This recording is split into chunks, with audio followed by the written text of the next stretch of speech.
Hello magical shiners, ఈరోజు మనం తొలి ఏకాదశి గురించి ఒక చిన్న కథ తెలుసుకుందామే. అసలు తొలి ఏకాదశి అంటే ఏమిటి? ఆషాఢ మాసంలో వచ్చే మొదటి ఏకాదశిని తొలి ఏకాదశి లేదా దేవసైని ఏకాదశి అని అంటారంట. ఏమంటారు? తొలి ఏకాదశి లేదా దేవసైని ఏకాదశి అంటారంట. ఈరోజు మన దేవుళ్ళలో శ్రీ మహావిష్ణువు ఉన్నారు కదా, అతను క్షీరసాగరంలో ఉంటారు కదా, అది ఆదిశేషునిపై యోగ నిద్రలోకి వెళ్తాడని పురాణాలు చెప్తున్నారంట. అసలు యోగ నిద్ర అంటే ఏమిటి? నిద్ర అంటే ఏంటో తెలుసు, మనం ప్రతిరోజు పడుకునేదాన్ని నిద్ర అంటాం.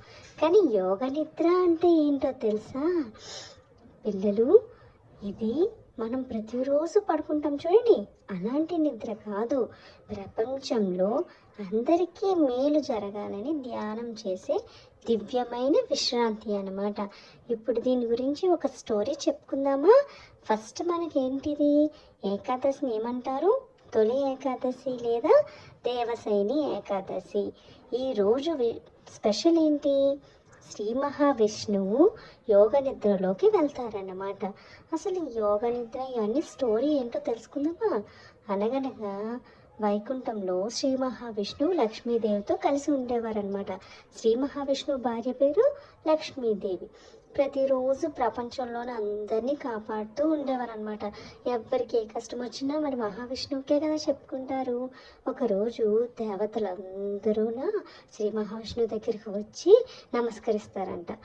అప్పుడు శ్రీ మహావిష్ణువు ఏమొచ్చి ఆ దేవతలందరితోని ఏమన్నారంటే, ఈ రోజు నుంచి నేను 4 నెలలు యోగ నిద్రలో ఉంటాను, కానీ మీరేమీ భయపడకండి, నేను నిద్రలో ఉంటానంతే, నా ఆశీర్వాదం ఎప్పుడూ అందరిపైన ఉంటుంది అనేసరికి దేవతలందరూ ఆనందంగా నమస్కరించారనమాట.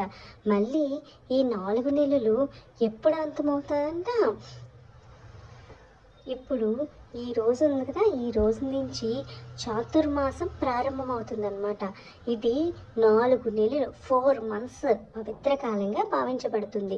ఈ 4 నెలల తర్వాత వచ్చే ప్రబోధిని ఏకాదశి నాడు కార్తీక మాసంలో వచ్చే ఏకాదశి నాడు శ్రీ మహావిష్ణువు యోగ నిద్ర నుంచి మేల్కుంటారనమాట. అసలు ఈ ఏకాదశి నాడు మనం ఏం చేయాలి అంటే, ఉదయమే లెగిచి చక్కగా తలస్నానాలు అవి చేసి దేవుడికి నమస్కరించి, ఎవరైతే మంచి మనసుతో ప్రేమతో నిజాయితీతో నన్ను ప్రార్థిస్తారో వారికి సుఖం శాంతి ఆరోగ్యం కలుగుతుందని శ్రీ మహావిష్ణువు దేవతలందరికీ చెప్పారంట. అందుకే ప్రతి సంవత్సరం తొలి ఏకాదశిని ఎంతో భక్తితో జరుపుకుంటారంట.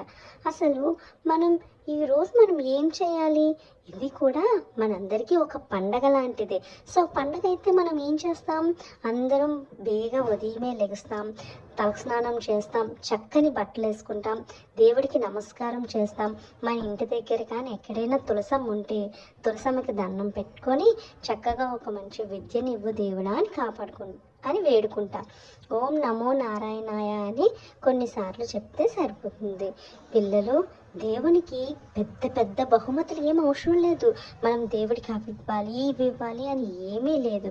చక్కగా స్నానం చేసి మంచి మనసుతో మంచి మాటలతో మనం మంచిగా పనులు చేస్తే, ఇలా చేస్తే దేవుడికి చాలా ఇష్టం అన్నమాట. సో ఇప్పుడు మనందరం కలిసి ఒక మాట చెప్తామా? ఓం నమో నారాయణాయ. చెప్తున్నారా నాతో పాటు అందరూ? ఓం నమో నారాయణాయ, జై శ్రీమన్నారాయణాయ, జై శ్రీమన్నారాయణాయ. అందరికీ తొలి ఏకాదశి శుభాకాంక్షలు. Bye friends. మీకు మీ ఫ్రెండ్స్కి కానీ ఈరోజు ఏంటి తొలి ఏకాదశి అని ఎవరైనా అడిగారనుకో, ఈ స్టోరీని చెప్పండి. ఓకేనా ఫ్రెండ్స్? బాయ్.